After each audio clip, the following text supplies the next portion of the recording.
Angga Wijaya ungkap motif dirinya gasak uang Dewa Persik. Terungkap motif Angga Wijaya gasak uang Dewa Persik. Ternyata duit itu digunakan Angga Wijaya untuk mencari pekerjaan setelah cerai. Angga Wijaya mengungkap hal tersebut setelah didesak mantan istrinya Dewa Persik. Kini, setelah keduanya resmi cerai, Angga Wijaya mengakui kesalahannya ambil duit Dewa Persik dan meminta maaf. Diketahui, Angga Wijaya mengatakan ia kerap menaikkan tarif manggung Dewa Persik. Angga Wijaya mengaku ingin meraup keuntungan. Bahkan hal tersebut dilakukan saat hubungannya dengan sang biduan memburuk. Diakui Angga, dirinya ingin mengumpulkan uang tersebut untuk dijadikan pegangannya selama hidup merantau di Jakarta pasca cerai. Bukan itu saja, dia melanjutkan sudah berencana menggunakannya menjadi modal usaha. Namun kini, rencana Angga terancam tak terwujud. Pasalnya, Dewa Persik sudah mengetahui tindakan mantan suaminya itu. Kendati demikian, Angga Wijaya mengaku telah mengembalikan sejumlah uang yang diambilnya dari Dewa Persik. Sebelumnya diberitakan, Angga Wijaya terancam dilaporkan Dewa Persik ke polisi pasca cerai terkait dugaan penggelapan uang. Dewa Persik bahkan mengaku sudah punya bukti-bukti terkait dugaan penggelapan uang oleh Angga Wijaya saat keduanya masih berstatus suami istri. Di kesempatan yang sama, Sandi Arifin mengatakan masih ingin mempelajari berkas kasus sang klien.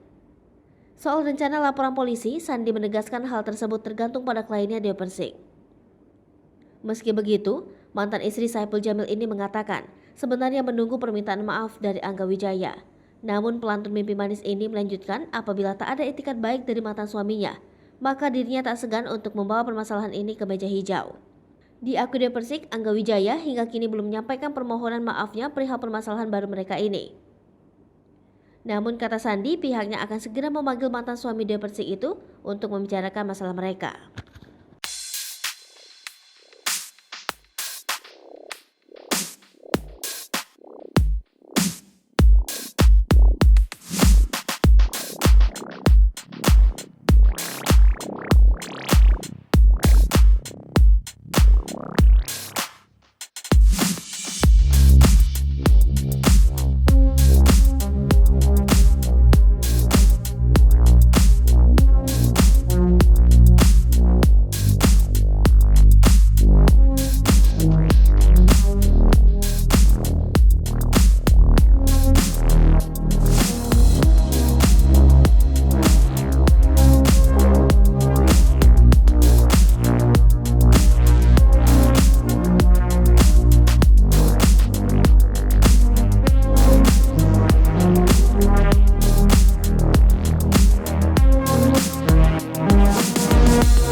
Hai pemirsa Sri Popo TV, jangan lupa komen, like, dan subscribe, serta tonton terus berita-berita terupdate lainnya ya.